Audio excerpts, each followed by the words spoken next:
of days. Mike, you get anything nice for Christmas? Yeah, COVID. Congratulations, man. He touched about was not getting enough respect. Now, that's 100% true. It doesn't matter what it is. I think because, and I don't know about the press against the rest of the world. So obviously only know the English press and a little bit about the European stuff that I was reading today before I came on. It doesn't have the same respect from the press that the European Championships potentially does. In terms of looking at young players, I'm biased though, but I'm saying he hasn't done it a lot. I mean, I'm looking at this at young guns, the Sakas, the ESRs, the Martinellis. They've been lighting up my world. They've made me want to be Arsenal again on FIFA, and that's a hard task. I haven't been Arsenal on FIFA for several years. But Maguire can't organise anything. Like his defensive organisation is terrible at the moment, and I don't want to put all the blame on him, but he's the captain and he's going to be running that defence, and I don't think he understands what he's supposed to be doing. Real club. Martins. Oh, it's Christmas. Ladies and gentlemen, welcome to another episode of Grassroots Chats. A wonderful season to be jolly. Merry Christmas, boys. And joining me in the studio today is, of course, Mr. Mike N, the angry one. Hope you've had a good Christmas. You know, I hope Santa didn't keep you on the naughty list. And of course, Mr. Neil Hinder. How have you guys been? Has it good Christmas, Neil? Yeah, man, it's good. Nice. It's good, quick though. Of course, it goes quick. Just a couple of days. Mike, you get anything nice for Christmas? Yeah, COVID. Congratulations, man. Yeah, you're not part of the crew. Hope you're feeling better. You sound okay. Yeah, all good.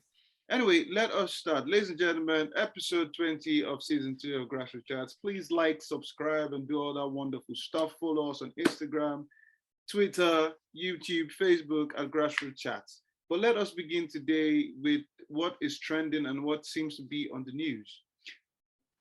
As we like to do in Grassroots Chats, we like to jump straight in. So we're going to jump straight in. I'm going to start with Neil.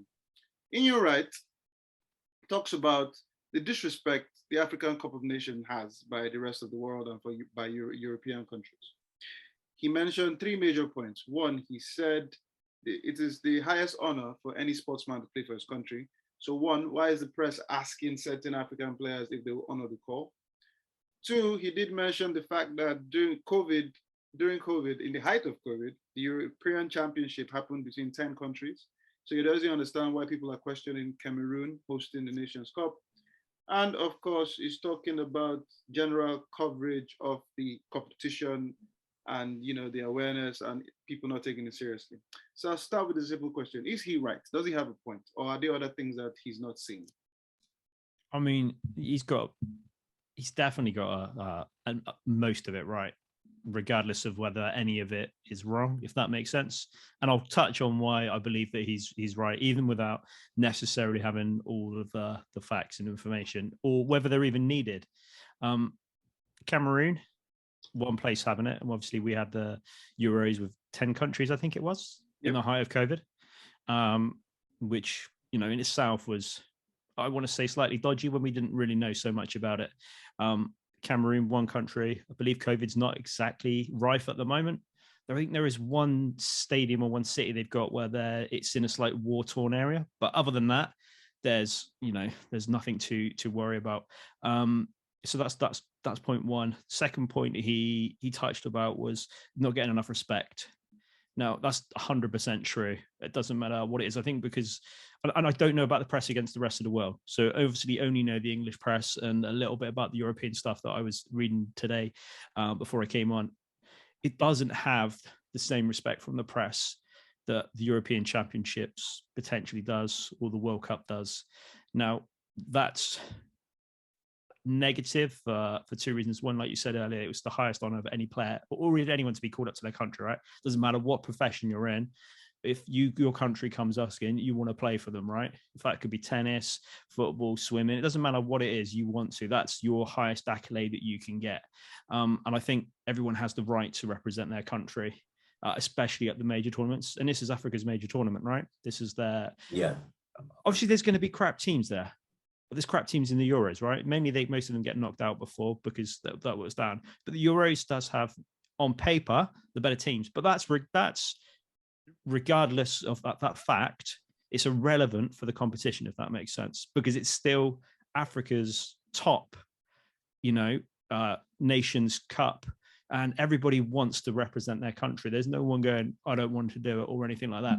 Now, the press asking questions, should they not be playing, or have they thought about it? Are they going to do their call-ups? I think that's wrong. I think it doesn't get the respect it deserves from that.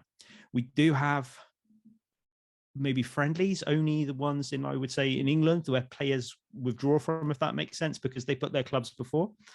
I can see every manager in the Premier League not wanting their players to go to it because it's at a pivotal time of the season, right?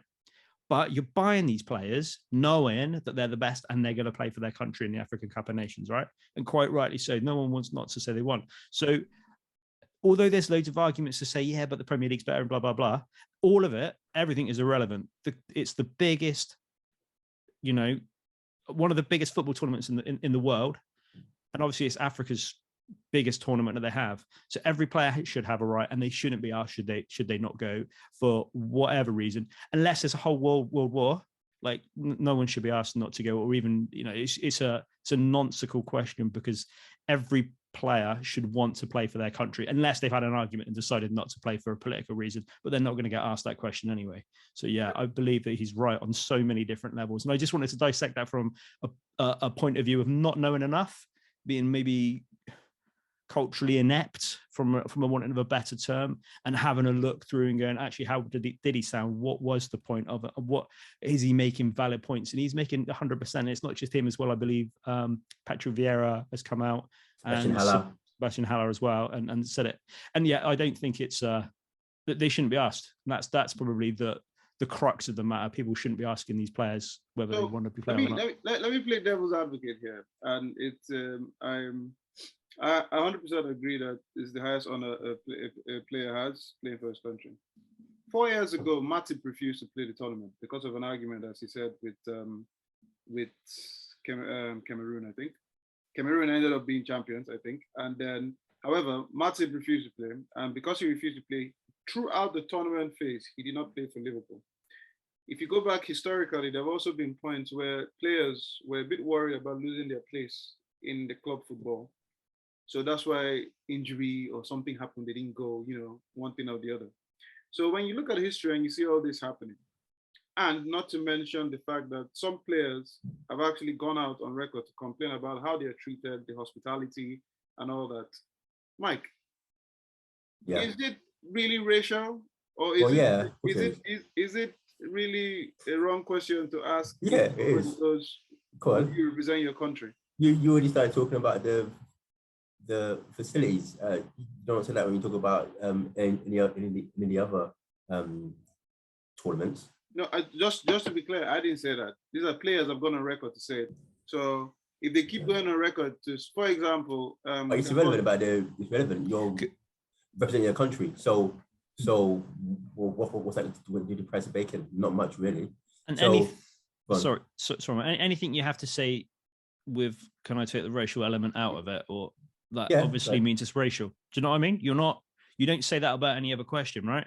You don't say, do I not like Man United football team? If I take the football team out, take the football out of it, if you take the racial element out of anything, it's a non-argument in itself, because it's not the point. The whole point is this being treated unfairly, and is it looked down upon purely on a racial bias because of everything else? It's not done on a level of the quality of football, because that's the different story. But that's you can't take the racial element out of something so pivotal and important, and the players being asked in the way they're being asked when it's not asked about the other tournaments. If you look at even the South American one. So I'll tell you, Harry Kane, for example, is the England captain, etc. If Harry Kane or any other player, actually, whenever a player decides not to represent England, right, it's like they're a traitor. It's like the Guy Fawkes. What the hell? How can you do that? It's the greatest honor. So why is that not? So if we're saying that representing your country is the greatest honor, why is it a great honor to represent England or France and those things? But if you represent an African nation or even a South American nation, maybe you get asked a question. But do you really want to go? Would you ask Harry Kane? Does he really want to go and represent England? No, you wouldn't. because the assumption there is just the greatest, highest honor in your footballing career, and that goes for whatever country you're from, because you're from where you're from. We all can't be from a wealthy nation. Some people are from Timbuktu. This is the way it is. You're from people from Macedonia and San Marino. I'm sure they're really proud of representing their country, even though they get whacked every single game.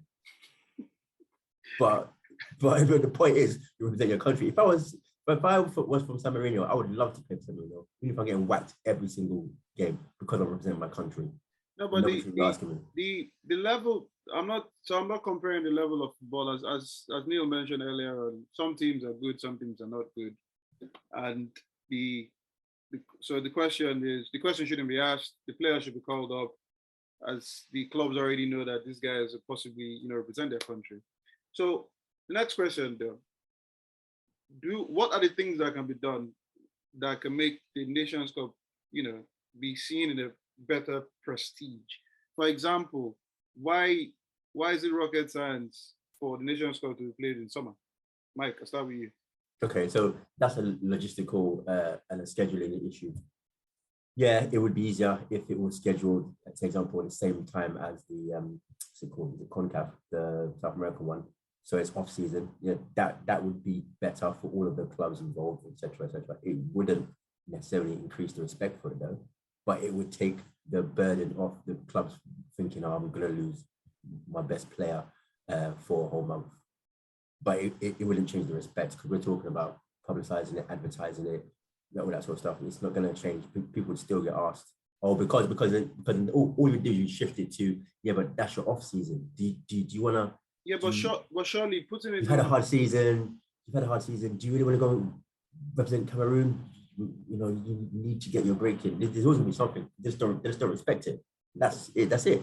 Yeah, but in terms of the respect and awareness and whatever you can do to add or to make the competition better, surely that's on AFCON, Neil. In terms of raising the awareness, adverts, putting it down, making sure people know what's happening, surely that's based on AFCON. That's not like it's not something that anybody else has the control over. As the only white male here with an opinion that counts for everybody in the world, right? I believe that. Speak for everybody now. It's one of those things. Like, the only way you get good publicity is by advertising it and having it on the mainstream TV. I know this was moved from June, July to January, February, the tournament. So it was meant to be scheduled later on in the year, which I think may have given a lot of these questions, maybe they would have had no relevance. They'd still be there, like, why are you going to play or whatever. But at the moment, it's there. So what can be done to raise the awareness and make it better? Like, there's not anyone that doesn't know any decent African footballers, right? Everybody knows them. Putting the games on TV, on mainstream, either BBC 1, 2, 3, 4, right? That gives more awareness of people watching it. That's going to be key to it. Positive representation of actually talking about the players in good terms is going to be key. Having a positive light and a good atmospheres at the games, as well as everything else that's going to go around with it. And I can't imagine there's going to be any major fights or anything like that that's happening. It will go off well. Should they be doing more? Should FIFA be doing more? I mean, does it come down to systematic racial bias in the press? Are we worried about what they think? Because that's down to the press to sort out, and that's a really hard thing, because it doesn't matter who. Everybody knows that there's some rags that talk absolute tripe anyway. Are the interviewers the ones that are the problem asking the questions? If they're going, should you not be going? There's no one here that, like, there's no way that Jurgen Klopp doesn't want Mo Salah to go, right? Because of course he wants Mo Salah to stay, because he's his best player. But also on the other side of it, he wants him to go and participate. But secretly, if Mo Salah said, I'll stay and play or whatever, he's going to be pretty happy with that, because why not? So the African competitions can move, and it should really to cater for the whole of Europe. But I don't know about anyone else's leagues. I don't know about African leagues. So if I sound ignorant to that, I am ignorant to that, and I apologize. But from the European point of view, we all pretty much end at the same time, right? So if it was then, that would make it easier for all of the Prem teams and the Championship teams that are missing players, as well as Serie A, B, La Liga, etc. They're all going to be missing out on players. So that would help. that would get rid of a lot of the elements, and maybe we could celebrate a decent tournament at the end of a football season, because I much rather watch international football at the end of a football season than halfway through. Same with the World Cup coming up for everyone else, because I'm in my football season and I'm like, oh, great, I've got more football. I've only got a couple of weeks to wait to the new season, if that makes sense. So putting it in the middle, kind of, I've got an overload of Christmas period and now I've got this. Is it a problem for the UK, if that makes sense? Is it a European problem that we're trying to address with regards to the racial prejudice on it, or is this a global thing? I don't know enough about everywhere else or what they do in Africa, but I imagine it's, they're buzzing for it, right? Yeah. I mean, of course, it's a great buzz, and everybody, as you say, it's the biggest football tournament in Africa. It's no hands down. There's a lot of countries don't happen to have superstars in Premier League and other countries, but then they manage to see these guys come together. I mean, we have stated the fact that asking players whether they want to call it is terrible, it's racial, Ian Wright is right. Is there any other, apart from the questions, what else actually gives this tournament disrespect? What else do you think, Mike? So sometimes you get it. I mean, they've got it all through history, to be honest. The way that the commentators sometimes commentate on so for example, you mentioned earlier about whether it's the pitches or the standard of football, they can't pronounce the surnames, all sorts of madness that happens. You do the commentary and you're thinking, what's this about? You should just be commentating on the football, and that's it. Okay, it's not Premiership, but what is Premiership apart from Premiership, to be honest? So then you get all of that. So then you get the negative connotations attached to the commentary itself. Not everyone will pick up on it. Not everyone will take offense at it, but it's there. And I guess if you put the commentary for African nations or it's not, or even a CONCACAF or something else, like the Asian Cup, for example, if they televise that, which I don't know if they do. So that's my ignorance there. And then you compare it to when they commentate again in the Euros or the World Cup. The worlds apart. It's like they just don't put the effort in because it's not really worth it. They'll get the B team out, a few things. It's just not treated the same, and it's clear. Okay, well, I mean, here on Grassroots Chats, we do agree with Ian, right? If you're watching or you ever get to listen to this, we stand by you, Ian, Uncle Righty. And hopefully it will be a good African Cup of Nations, get to see quality football. And Mike will probably be wishing Nigeria wins. Yeah, right. And you won't, yeah?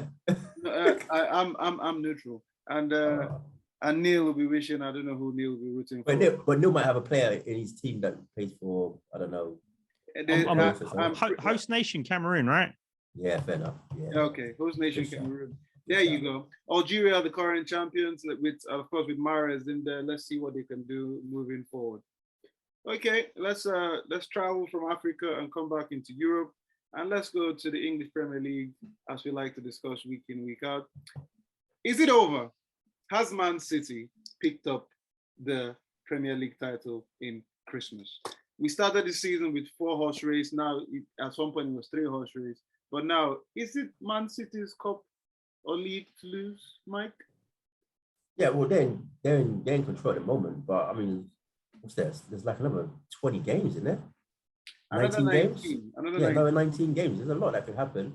Look at as an example. Look at Chelsea. They're not losing, but they're dropping points. Draw here. Before you know it, 4 draws in a row, whatever, and they've dropped 8 points, for example. So Man City can still not lose a game, but still be clawed back. They still have to play their rivals as well. So it's theirs to lose at the moment, but it can be lost. It's not unheard of to lose an 8-point lead. Yeah, but from the way they're playing and the way they're gelling, of course, they have totally eradicated the whole striker thing. They've sold Ferran Torres, which we will talk about on our transfer special in our next episode. However, in terms of the other teams are not looking wonderful. They're playing well. They don't seem to have the luck of the champions. Chelsea is drawing. I remember Neil questioning everybody's thought process on why do you guys think Chelsea is dropping? Well, Neil, surely you can see that Chelsea and Liverpool are dropping points. And Man City will play 2 more games before any Chelsea or Liverpool play. So they could be 12 points clear at that point. Do you think Do you think the league is over? Do you think it's just Man City's league to lose, Neil? Well, we've got 19 games left. That's as Arsene Wenger said, right? It's never over until it's mathematically possible for no longer to win. I want to say Klopp's almost considered it. He's talking about just his team winning games and getting back into some form rather than worrying about whatever any other team does. And I think that's with 19 games, he's got a fair point. In all honesty, like it's too early to say that it's over. You're going to drop a game randomly. There's not many teams that go throughout the whole season that are undefeated. Chelsea, I mean, they weren't good the other night. Let's not beat around the bush. They weren't poor, but they were poor by their own standards, and they weren't up for the battle, which I think was probably the biggest issue there, more than anything else. Playing the wrong type of football for the different type of players on. So a confidence missing, probably quite clearly in that Chelsea team for some reason. But Brighton were good. But let's just not take that away. Brighton were. I don't know if we're talking about that later, but Brighton were very good in that game, and I'm not sure Chelsea dropped points. I think Brighton got a good, hard, well-deserved point, and Graham Potter at Brighton is doing a fantastic job.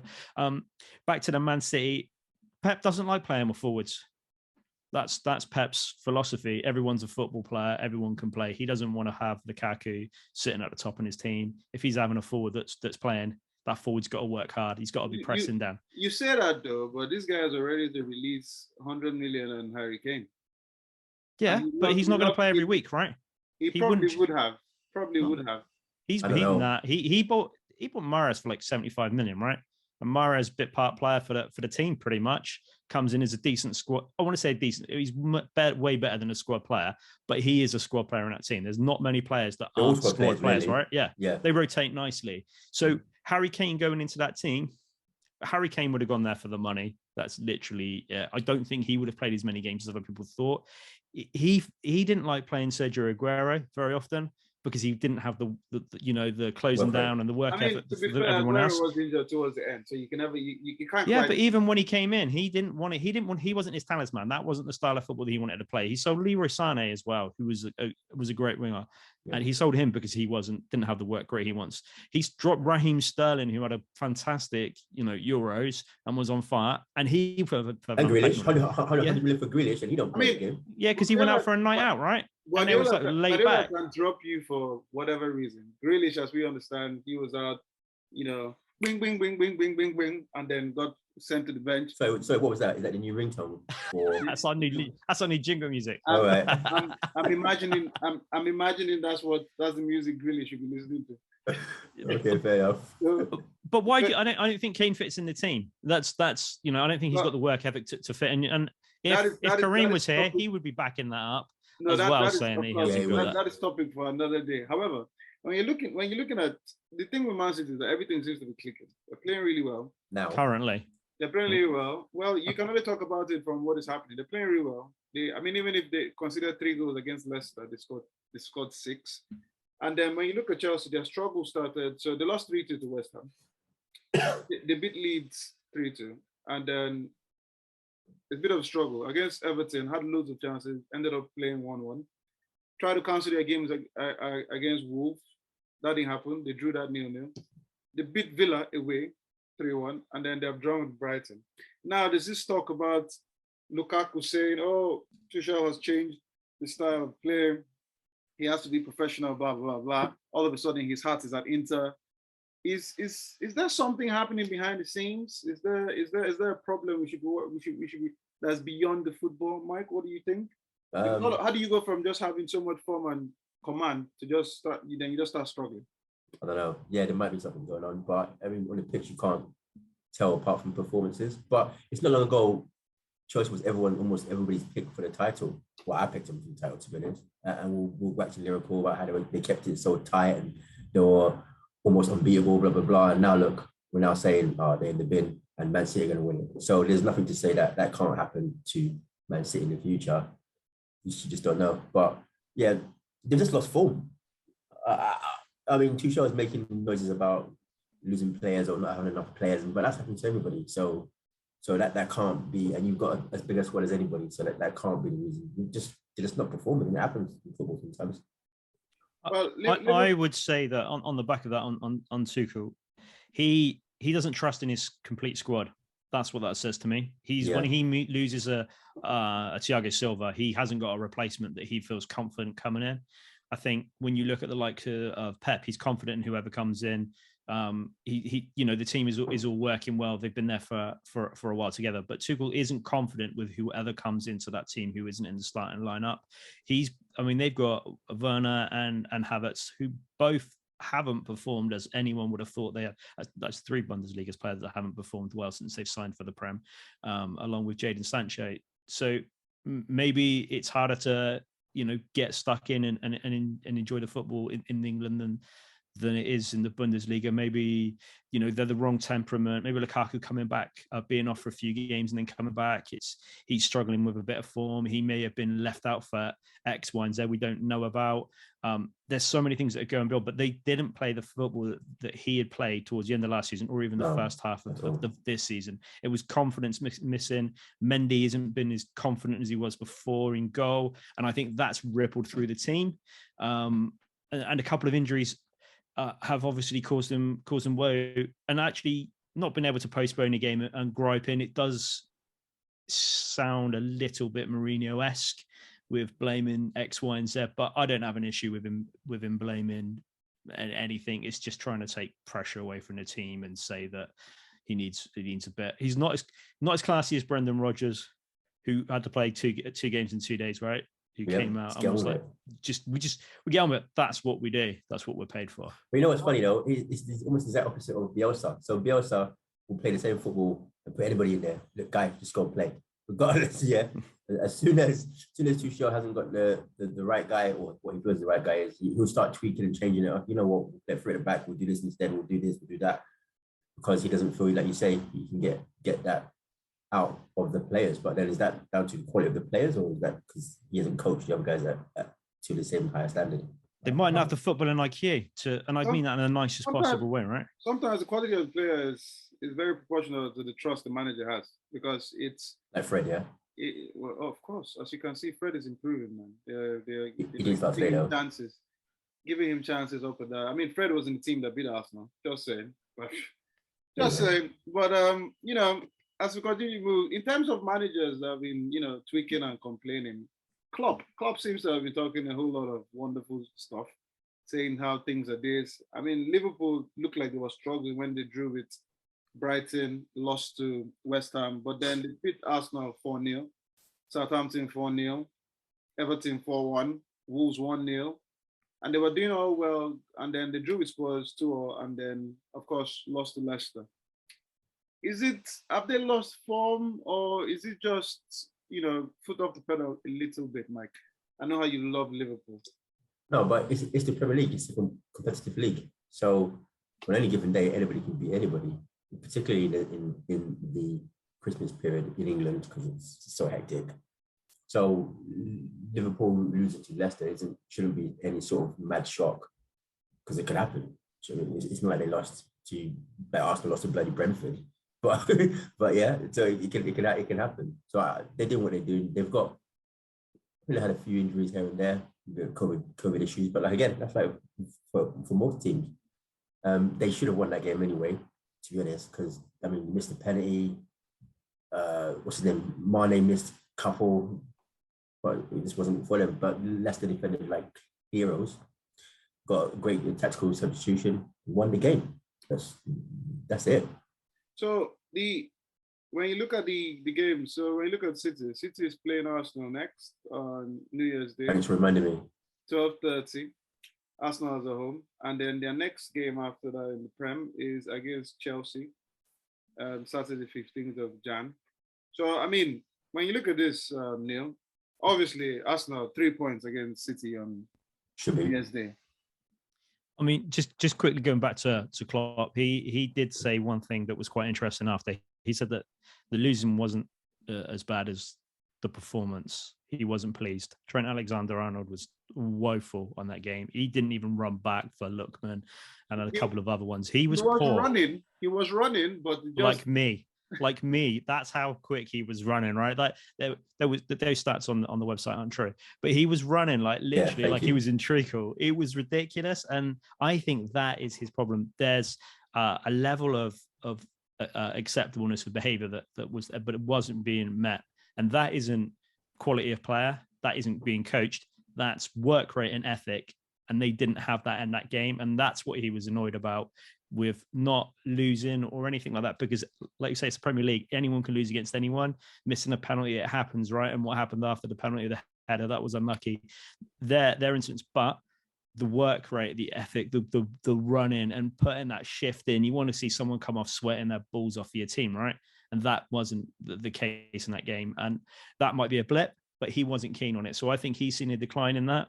And I think he will address that quite quickly. And there'll be some changes in that starting lineup, because he's not scared to drop people either. And I think he's got a good enough squad to start dropping players as well. So, but back to the Arsenal Man City game, that's going to be really, really interesting. You've got the Jedi Master against the young apprentice, right?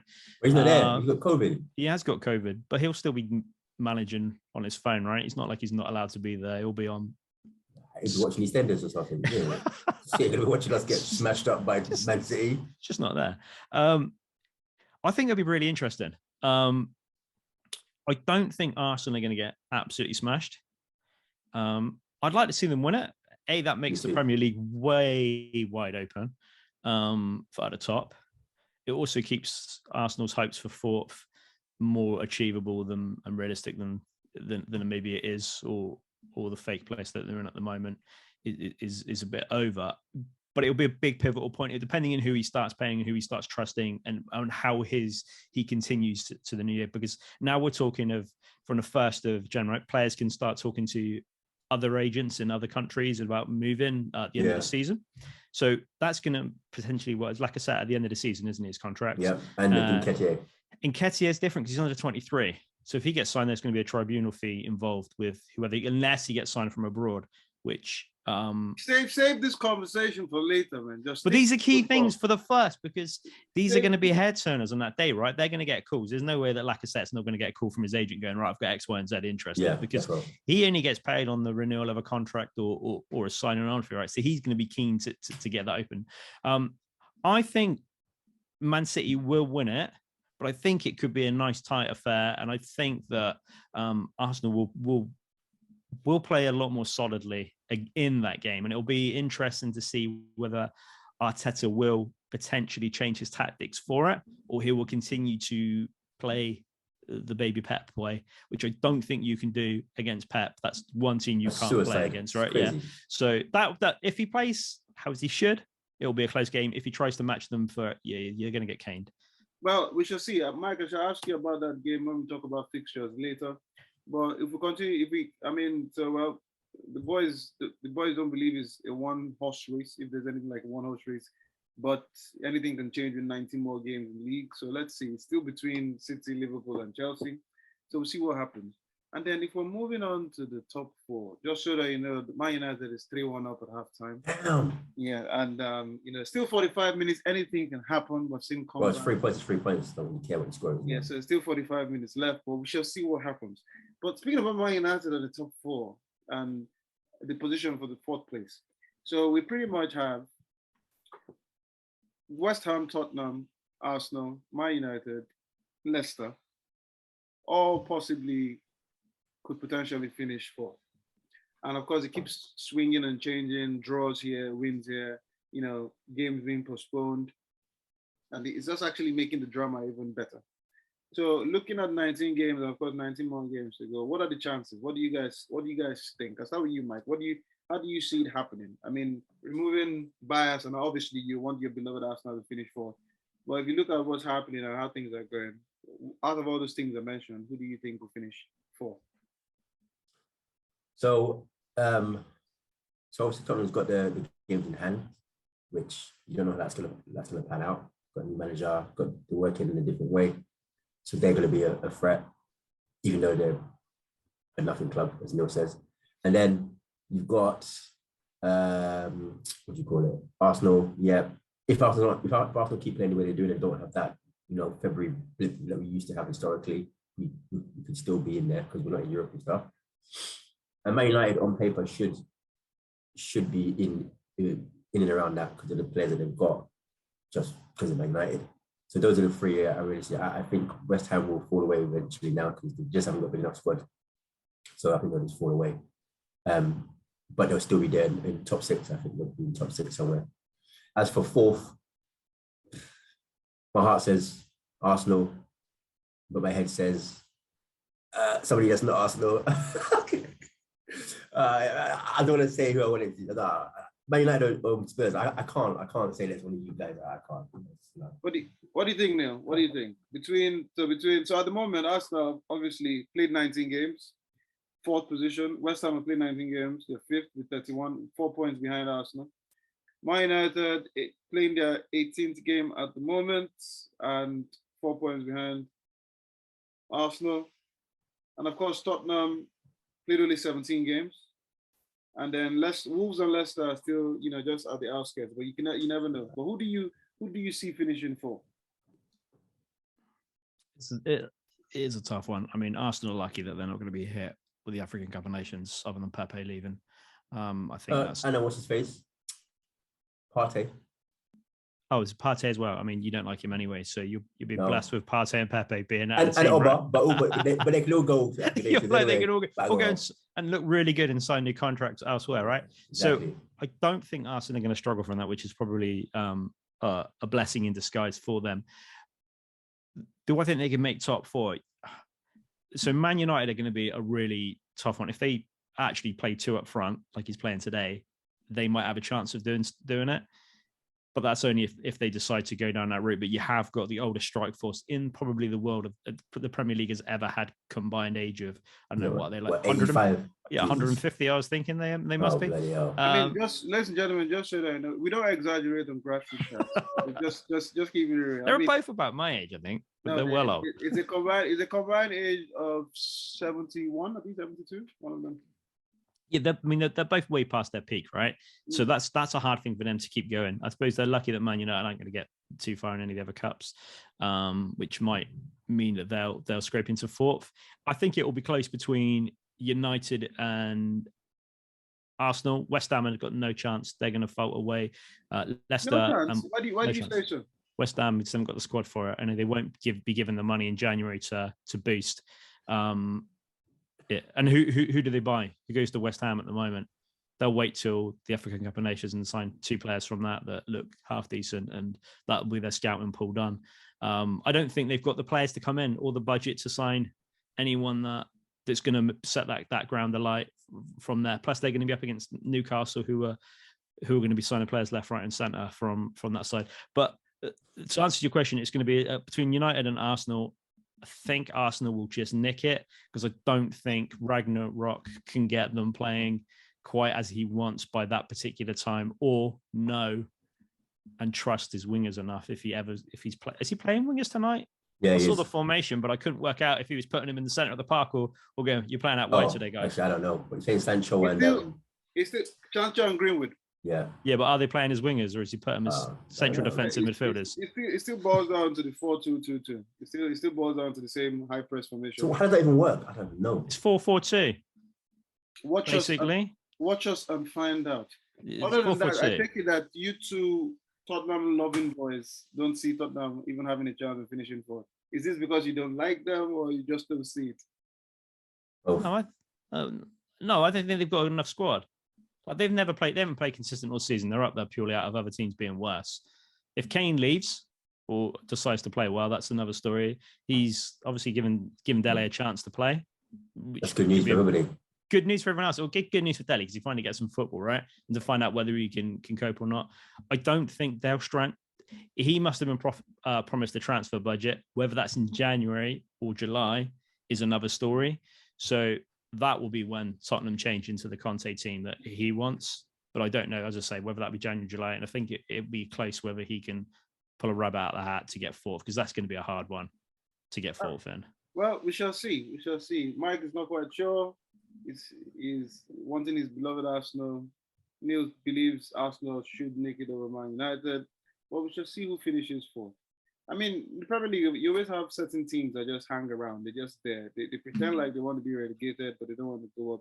So you have teams like, Wolves, Brighton, Villa, Crystal Palace, Southampton.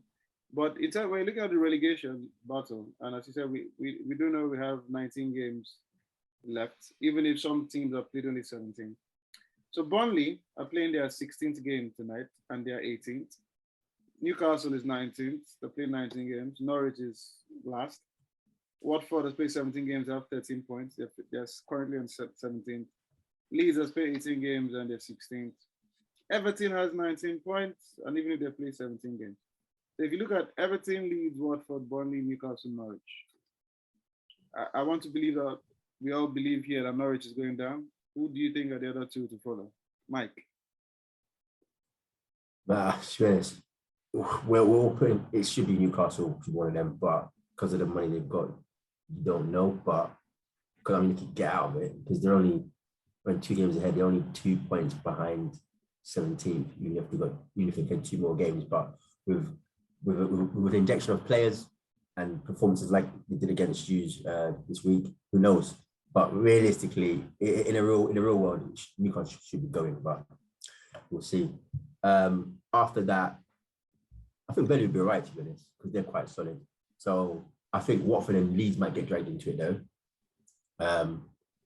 But then that's I guess it depends how long Leeds' problems continue. So as long as they haven't got their players, etc., I think they're going to keep losing games. Once they get their players back, then that could steady the ship. But Watford, they're good, they're bad, they're good, they're bad. So I think one of Leeds, I think Burnley stays up, and then as a consequence, Watford or Leeds get dragged into that. So you're going Watford, Leeds, one of them, and then Newcastle, Norwich. Yeah. All right, Neil, what do you think? Well, there's 57 points left on the table, right? That's a boatload of points. Look at the guy showing some. Ooh, someone's got a calculator on their phone. Look at that guy. I did it the easy way. 3 times 20, take away another 3, right?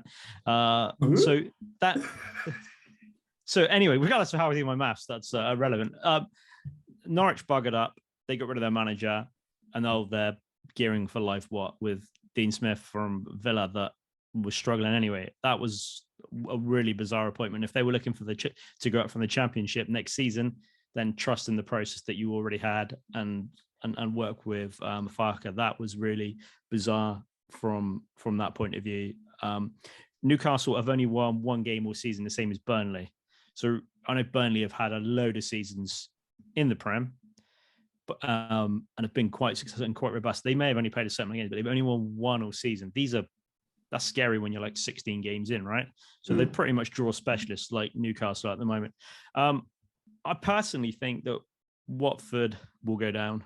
I don't think they've got the talent. I don't think they've got a project that's been successful or even been tried at any level of it. That's a panic club where they just pull the trigger at any time to get rid of the manager and get somebody else in and hope for the best.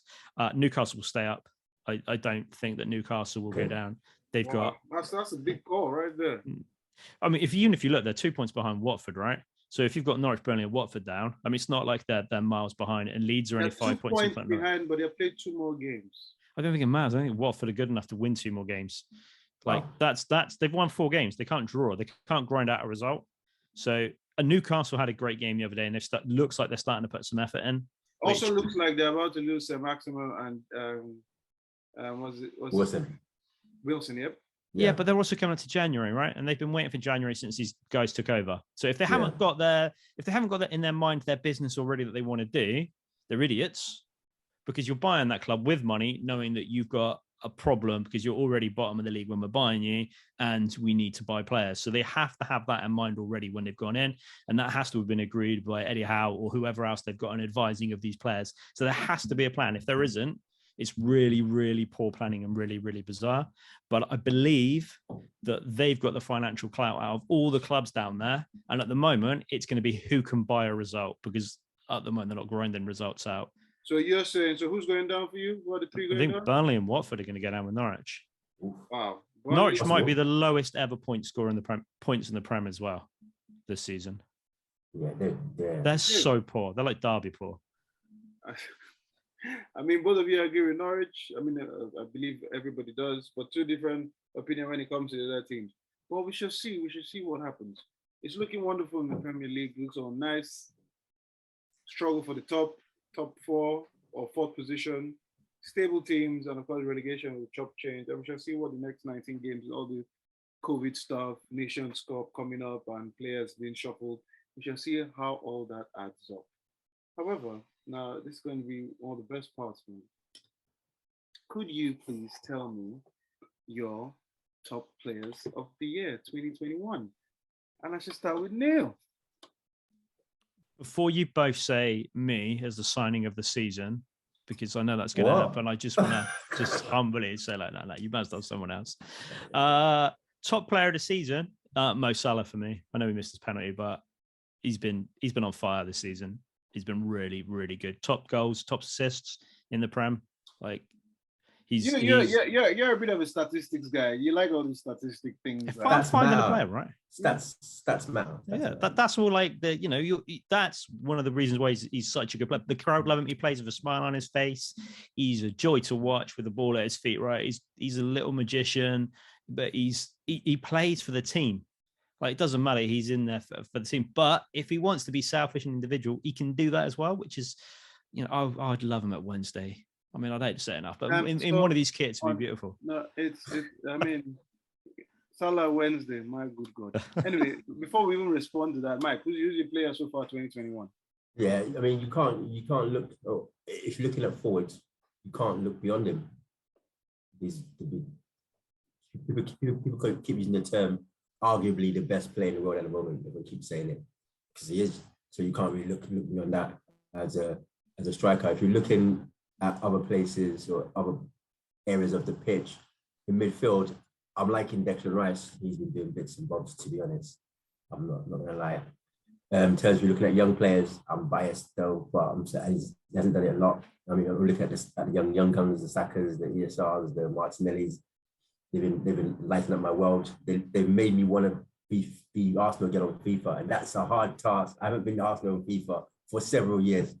So those are the type of players. Goalkeeper wise, Mendy was doing madness until recently. I mean, also Ramsdale's been doing bits. There's a lot of players, but if it's a standout one player across the Premiership, I don't think you can look past Salah, really. Okay, so both of you are going for Salah.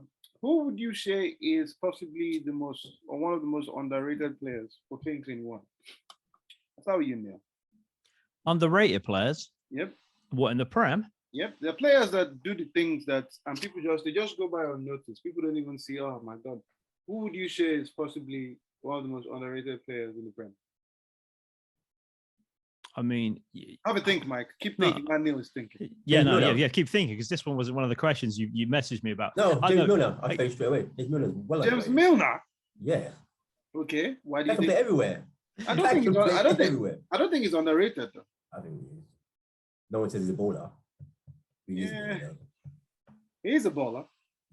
No one says it. When I say James Milner, your face was like you just ate a bowl of cat shit. That's simply because I don't think he's underrated. He was trying to take players on yesterday, which I thought was quite funny because he's like, he is literally my age, right? And I'm like, James, stop, man. Stop, you're trying too hard.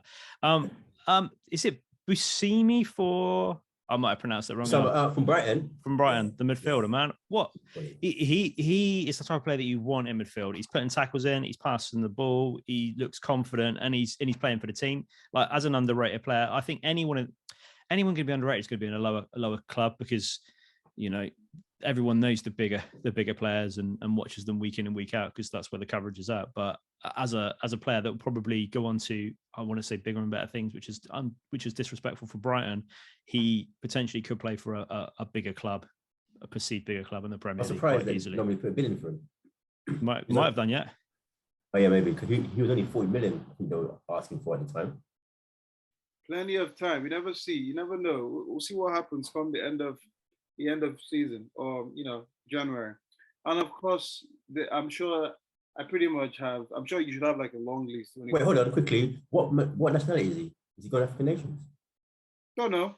We'll have to find out. We need to do a little research. Google him. Right. Need to look like he's doing that. Okay, the best part of this flop of 2021. Flop of 2021. Flop of 2021. You don't just tell me a name and go, oh, You need to tell me why he is the flop of 2021. Mike, you look like you're itching. Harry Maguire, man. Okay. Why? He's been consistent dog shit through 2021, maybe even 2020, to be honest. The worst thing I ever saw him do was he scores against Macedonia's flipping Gardeners, whatever, and then he's putting his hands to his ears. And then the next time he plays in the actual Premiership, he gets turned left, right, and centre, sent for a hot dog. He's a waste man. It's awful. It's a flop. And he's starting today for Man United still. What does that say about Man United? Dead. It says that there's probably something he's doing in training because every single manager seems to want to start him. I mean, my parent, if they could stay fit, would be Eric Bailly and Varane, or Eric Bailly and Lindelof. I don't know why Maguire starts. Yeah, but whatever he's doing in training, it seems irrelevant because we see him doing it in the actual game. He's terrible. Yeah, every week. We see it. The managers don't. So there must be something. Neil, who's your flop of 2021? He's Marley. He's Marleyan, by the way. Okay, so Marley and he's going. I've got two flops. One of them's a bit harsher than the other, but Brian Gill for Spurs. Oh, come on, barely played, literally terrible. I mean, at least Maguire's getting games, right? So Brian Gill for Spurs and Jadon Sancho for. Ooh, I mean, not because he is. I mean, he hasn't had a great start, but the money, the price tag, the quality of football he's supposed to be, he's come in and you're like, he's another Pepe, right? Maybe a bit better than Pepe, but like he's not getting the game time. So there's obviously something when you pay that much money for a player and don't play them. There's a problem there. Yeah, As far as he seems like he's going to get the chance on the Ralph Ragnick though. I mean, he got signed under the last guy. So why wasn't Ole playing him? Well, he's another flop in 2021. It's all Man United. It's all Man United, isn't it? The Maguire one is a funny thing. I don't think they want to get rid of him because he's the club captain. It's Man United. They don't do that type of thing. But Maguire can't organise anything. Like his defensive organisation is terrible at the moment. And I don't want to put all the blame on him, but he's the captain and he's meant to be running that defence. And I don't think he understands what he's supposed to be doing. Real clubs drop captains when they don't perform. That's what real clubs do. They don't turn up for training. Yeah. So yeah, Maguire, you're right. Bailly seems to be coming in. Varane, is Varane good? I mean, I want to say, yeah. He has been injured like four times already. I think he's past it. Or a short hamstring. Oh. I think he's either past it or he has to play in a certain system to really shine. A little bit like Thiago Silva at Chelsea. You can't just play. He's too far gone age-wise to just play anyhow. I don't think he's only 28. What do you mean he's too far gone age-wise? Well, then he's looking whack for 28. He play like he's 42. Well, first of all, he has been injured. So unless being injured classifies as being whack. You don't have to defend him. Depends how he got injured. I do. I'm asking a question. Okay, so no one else can defend at United. So why are you? Why him? I'm not defending. And earlier on, San Maximin twined them up like a gardener hose. Who hasn't San Maximin twined up? So Maximin has even twined up my Ben White. Gabriel. He ties himself up because his feet move quicker than his head. Yeah. United will sort themselves out at some point, but I think that might be 2 new centre backs that they sign. 2 new centre backs. Whoa, and a DM. Oh, DM. And a striker, because you've got 2 OAP strikers as well on short-term contracts. Yeah, right. You're right. I mean, they still have scored more than your strikers. It was an interesting stat for the whole of the calendar year, though. So Arsenal have got more points in the calendar year, obviously January to the end of December, than United have got, even though United are winning today with their 3 points. But that puts, I think, Arsenal in 4th and Man United in 5th. So actually, still not doing too bad as teams for the whole of the year. They're doing all right. It's just kind of the expectation level and the results is so much higher, right? And I don't even think it's the results. I think performances now are becoming more important in a bad game than the result. So losing 1-0 like Liverpool did, was it losing 1-0 that was the problem? Or was it the manner of the loss that was the problem? It was maybe the effort. Like I was saying, Trent was lazy. He wasn't running back properly. If Man United get beat 1-0, against Arsenal, did they play well? Were they running for every 50-50? Was it an unlucky game, or was it, was it put? So there's an expectation where if your players are playing their heart out and then running like Newcastle were the other night, and they were mightily lucky not to win, but that's what you want to see your team to do, right? And if they lose and they're playing that way, you go, right, we've done everything right. We were just unlucky tonight. But when you don't have that effort and you make those silly mistakes and you go, like, that shouldn't be happening at this level. There's got to be, that's when the fans turn their back and they get angry and the managers get annoyed. And I think that's where we're now out of, in the higher echelons of the league, going, right, actually, we're happy potentially dropping 3 points because we're not going to win every game. But how do we play? Was it one mistake? Did Harry Maguire make an absolute fundamental mistake? Yes, probably. always, yes.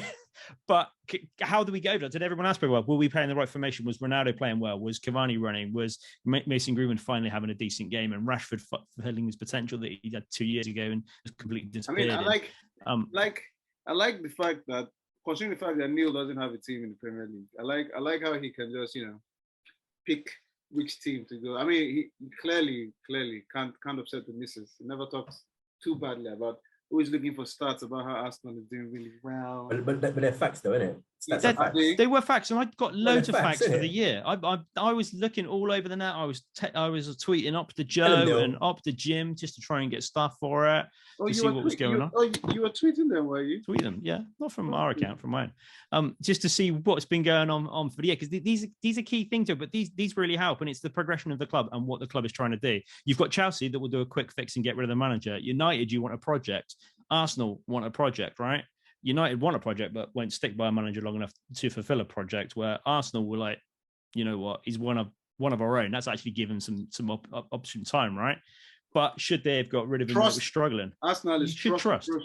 Yes, but that's if you're going to put it in, you have to, don't you? Yeah, you have to. Well, we shall see. Why bother? We shall see. Well, thank you very much for the interest. No, JJ, stop. We haven't found your flops, your players. Yeah, we want yours, man. No. Nobody wants mine. Come on. No, we all want it. We've been sitting out. I've waited all year for this. Yeah. No, you haven't. Come on. Tell us. Because the flops are United players. That's why he doesn't want to say exactly. it. No, go on then. Go on. No. I'm the host. I don't need to be giving you people, but I mean, flop. There are loads. I mean, you can get like a full 11. But they all make United players though. That's why. No, they're not. Well, name one that isn't a United player. Aubameyang. Okay, fair enough. Massive flop. Pepe. Oh Lord have mercy. I don't even want to start with that. Well, I disagree on Pepe. Why? Pepe's not a flop for this year. Pepe was a flop for last year or the year before, but this year he doesn't even play. Are you talking about last year or last season? Last season, man. He didn't barely. Last season, he played. How can he play now? He hasn't played this year. He was a waste. 3 games. Waste of money. He's a flop in general, but it doesn't matter what year it is. He's just a flop in general. He's the player you've bought on Football Manager for far too much money, and you play him every game because you spent that much money on him because you hope that he's going to become good. That's who Pepe is. Yeah, and he never does. And he doesn't do it, and then you're like, oh, he's going to go on a free. Yeah. All right. Yeah, basically. But I can't sell him because I paid so much. So my player 2021, not necessarily because he has the best stats, but good on the eye, most improved, contribution to the team. Cancelo. Oh, nice. Yeah, that is Cancelo. Yeah, I mean, Salah without a doubt, best player in the league, doing stuff. Statistics you can't argue. But when you're talking about just look at the improvement, what he does to the team. When you see, I know we mentioned the fact that City have squad a lot of players, majority of them are squad players, but he's constant. And even the start of the season, after 19 games, he's probably been the most constant player or consistent player, even ahead of De Bruyne. Flop, well, just go to the red side of the same city. We already know who he is. He wears his. Who is he? Say his name. We know. Say his name. We know. Say his name. El Capitino. He's Mr. Potato Head. He's a very good defender for England. That's who he is. Sure. John Stones. El Capito, Mr. Maguire, man. Phil Jones still there? He is, yeah. he's better than Maguire. Who? Phil Jones. Probably. I wouldn't argue that. Probably. But then when you talk about what's it called? We're talking about the most underrated player, or one of the most underrated players. I mean, you have a few. Ndidi for Leicester. I mean, Basuma for Brighton. What's his name? I mean, there are loads of guys out there that people, they just, because they're so consistent, everybody just goes. Hobert for Tottenham. Loads of players out there, but we shall see. Well, that brings us to the end, our very last show of 2021, people. Thank you for all the support you've given us for 2021. Please subscribe, like, put comments in the box. Any New Year resolutions, boys? No, not for me. But I do want to have a quick shout out to our new super fan, Sassy Pants. You know who you are, Sassy Pants. Quick shout out. I said I'll shout you out, so I did. All right. Before we go, we did have one request on Instagram to discuss West Ham's top 4 opportunities. I mean, is that just a no across the board, right? Yeah, we kind of killed them. I just wanted to address it because they asked, so that was all. All right. Okay. Cool. Sure, yeah. Another underrated player is Miguel Antonio. Just saying. Okay, people, it's a season to be jolly. I hope you have a wonderful last few moments of the year. Thank you very much for all you've done for Grassroots Chats. We shall be back in 2022 real soon, people. Till then, Merry belated Christmas, and of course, a very wonderful Happy New Year from the Angry One, the Chris Waddle Hinder, and of course, MC SaabiiBoi. Ladies and gentlemen, good night and Happy New Year. Bye.